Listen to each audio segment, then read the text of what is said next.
So welcome back to DC Silver Age Storytime, and today's story comes from Adventure Comics number 357, published in June 1967, with story by Jim Shooter and art by Kurt Swan. And Brainiac has decided it is not Princess Projectra who is causing what appears to be a haunting by Pharaoh Lad. Brainiac 5, science failed us. I'm for resorting to the supernatural. So she wants to have a seance. But we need a medium, a spiritualist, and where are you going to get one in the 30th century?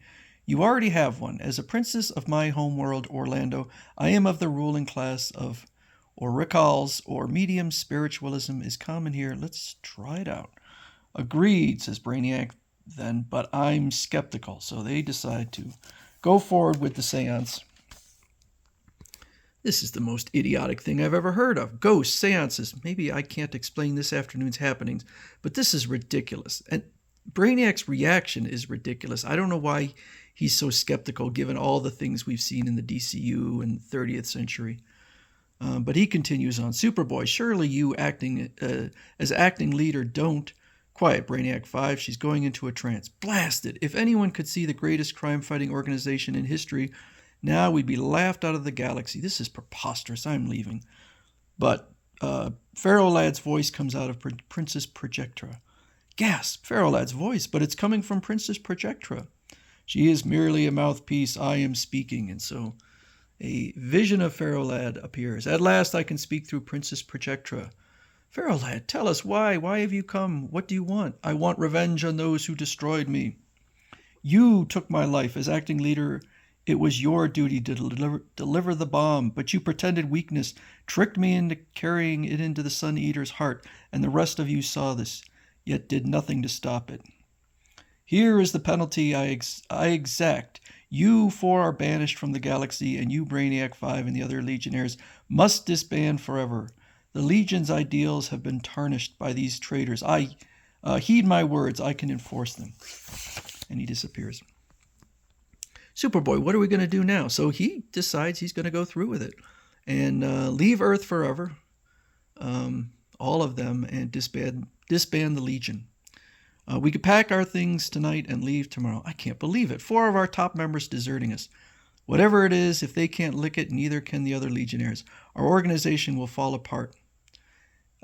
Anyway, so calling all Legion ships on mission. This is Brainiac 5. I'm acting leader now. Superboy has left. This is my first and only order. Disband. So message is sent out telling everyone to disband. Each one of us leaves a part of himself here. We'll never be the same. I can't believe it's over. They've all gone forever. I'm the last to leave. Only our clubhouse will remain empty. So Superboy flies off to go back to the 20th century when he gets hit with this beam. I feel as if I'm standing still, yet I know I'm moving faster than I've ever moved before. And he arrives at this place. I can't move. Some sort of super mental force is holding me motionless. Greeting, boy of steel. I am a controller, and you are under my control. I sense some obvious questions in your mind, so since you cannot voice them, I'll answer them without being asked. They're the last questions you will ever formulate. So this is the first appearance of the controllers, a group of, I guess, multidimensional beings that I don't really care about. But to each his own. As I said, I'm a controller. We are a race of near omnipotent beings from another time-space continuum. Our original mission in this minor universe was one of mercy. In its infancy, our universe was ravaged by intergalactic wars, which nearly destroyed us. Later, when we had matured into a super civilization, we determined to save your more primitive universe from similar catastrophes. So we controllers were sent to this universe. Each was assigned to police one section and furnished with a weapon to use in halting warfare. Mine was the Sun Eater. But the weapons were seldom used. Simple mind control was sufficient to halt most threats of intergalactic warfare. As time passed, your worlds banded together to police this universe. The danger of intergalactic war passed, and the controllers withdrew one by one till only I was left. I alone refused to obey the recall order, but I had special reason. I am the most powerful being in this universe. Why return to my own world where everyone's as mighty as I am? Why not stay here and conquer? Hitherto, I had used the Sun Eater only on systems that were uninhabited or which threatened the peace. Now I decided to wipe out an inhabited galaxy to demonstrate my power, but Pharaoh Lad, by sacrificing his life, ruined my plan. Consequently, I need a new, more powerful striking force, and what better than the Legion itself? I fired a miniature, so he goes on and on for quite a while about how he created a ghost of Pharaoh Lad to create to demoralize them. One obstacle stood in my path, Saturn Girl. She might have traced my psychic waves and learned my plot, so I eliminated her with a shock impulse. I sense the question in your mind. Why did I go to all this trouble? Why not, if I am as superior as I claim, just take over your minds with my machines? The answer is simple.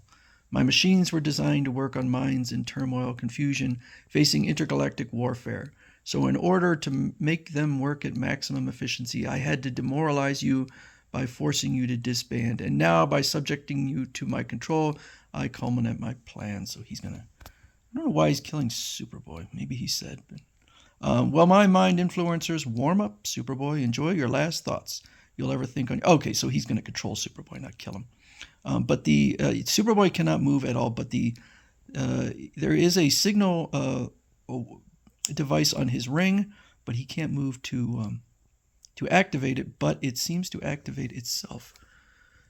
Ah, the ready light flashes. Farewell, Superboy, for when I put on this enervator helmet, your thoughts will be mine. But suddenly, the Legion show up. My plan's ruined. They're back together again. Their morale, their fighting spirit are at peak proficiency. I can't control them now. I must destroy them. Duck, Legionnaires, rays coming from the walls. These photon bolts will keep them busy while I seal them in this chamber. There, it'll take them a while to penetrate these specially constructed doors. Now to my master control panel. So he makes to flee and decides he's just going to destroy everything. All I have to do is press this lever and poof. Haha, goodbye, Legionnaires. Don't touch it. Who said that? No, it can't be you. Get away. No, yeah. Dead as a cold sun. As near as I can tell from his alien body, he had the equivalent of a heart attack. But what caused it? He looks like he's seen the devil himself. I've called the authorities. By the way, Superboy, if you were held absolutely motionless by that mind force, how did you manage to signal us with your ring? I didn't. I thought you found this place on your own. Then who did it and how? Who knows? Maybe the controller's machines accidentally caused it. And so the echoes of the Legionnaires' footsteps die as the vast hallways are once more empty and silent, until suddenly footsteps again resound through the corridor, the footfalls of one who walks contentedly, footfalls that clang with the sound of iron. Do you still doubt that ghosts can return from the dead? Then who turned the L on Superboy's ring? I guess it would be Jim Shooter, the writer, who made it happen.